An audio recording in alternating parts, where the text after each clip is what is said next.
I'm at the Dambulla garbage dump here in central Sri Lanka at a location where 30 elephants have historically come in and consumed human waste from the dump.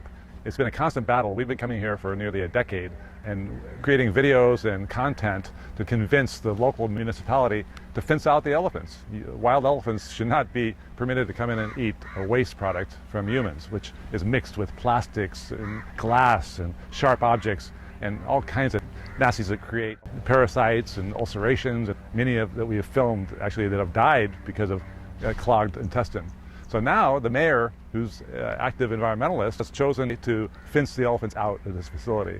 You'll see this iron here that's from railroad lines that's been welded in place and anchored deep into the soil. Electric fence adjacent to it, three-strand wire that's electrified. It keeps the elephants from coming in. Now 30 elephants are here still around the boundary. They don't come in and eat the nasty garbage, but in fact, they've hired many laborers to do separation of waste here on the site.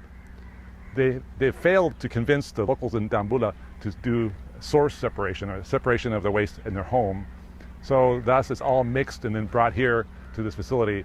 But then the separation of plastics from vegetables and fruits allows that then to be fed to the elephants. The safe product now can actually be supplemental feed for the wild elephants outside the boundary. So the elephants are not at risk of ulcerations or eating plastics, clogged intestines, and all that. So 30 elephants now are not cooperating necessarily. They're not damaging villagers' homes. They're actually being fed still from the waste product, the safe waste product from this facility. This tusker elephant right over my right shoulder here, magnificent tusker. He has many bullet holes in his hide. I don't know how many, maybe 30 or 40. His ears are ripped from bullet wounds. It's evidence all over his body.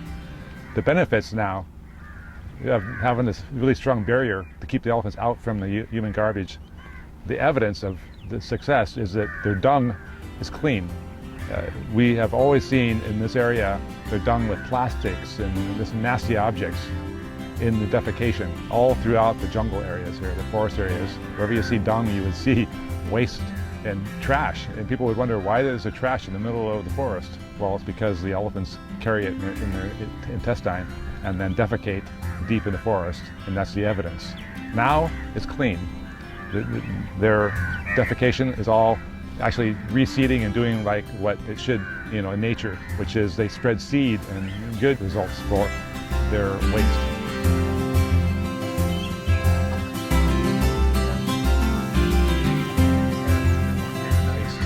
3 garbage pits now, Welawaya, Opatha, and now here in Dambulla, have successfully put up barriers to keep these wild bull elephants out. The vegetables and fruits are given to the wild elephants outside this boundary. So they're not going off and cooperating or harming people in villages. They're actually staying nearby, but being fed safely.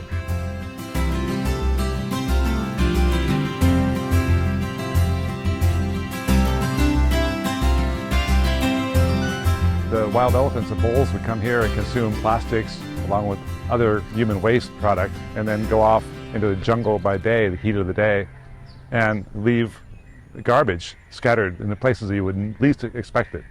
So now here's evidence of clean droppings right behind me here. That's what you have all surrounding here.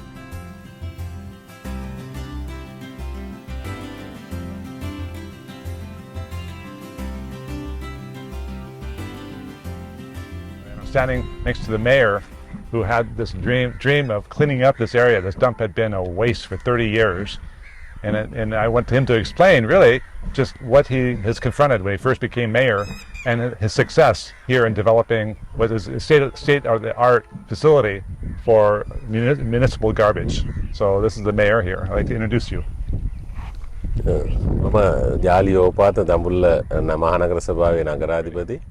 So we're learning here, this is a great example to bring school children here and university students to be able to demonstrate what a clean environment is all about, how to keep the country clean, and how it matters to have source separation, to have plastics and glasses from compostable waste. So this is a great learning opportunity for many around the country to really have a clean environment. So the mayor is going to speak a little about that initiative, which he's the lead of. දැන් කසල කළමනාකරණය කියන එක පුංචි ළමයාගේ ඉඳලා තිබී So previously, all the waste from the whole region here would be just dumped and mixed waste right outside in this area for 25, 30 years. And so what we've now accomplished here, the new facility, is separation. So the mayor is going to describe how all the waste product is separated out from true waste and then organic vegetables and fruits that can actually be given to the elephants. So the mayor wants to discuss that. ඇතනම වසර ගන්නාවක් පුරාවට මේ විවෘත භූමිය තුළ So crop raiding has been an issue here for many, many years. And so what we have here is an idea the mayor is putting forward, which is to create a big tank out here. Right beside me is a 1 acre tank reservoir that will be allowed to go dry and actually feed the grasses. So it'll be a rich carpet of grasses out here for the elephants to not necessarily have to go during the daytime or in the middle of the night into the farms and crop raid, but actually they'll have a very nice environment right here beside me where the grasses will be so lush and they'll remain here and stop the crop raiding. So this is an example of a local leader taking the lead and showing this how a country can come to the new age of being a civil society where cleanliness and hygiene is so important. And so this is what leadership is all about, and the mayor here has taken that lead and is a ready example for what other mayors and administrators can do throughout the country. So very much appreciate your good service.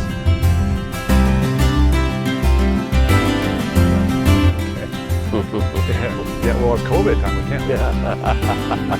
Yeah. There you go.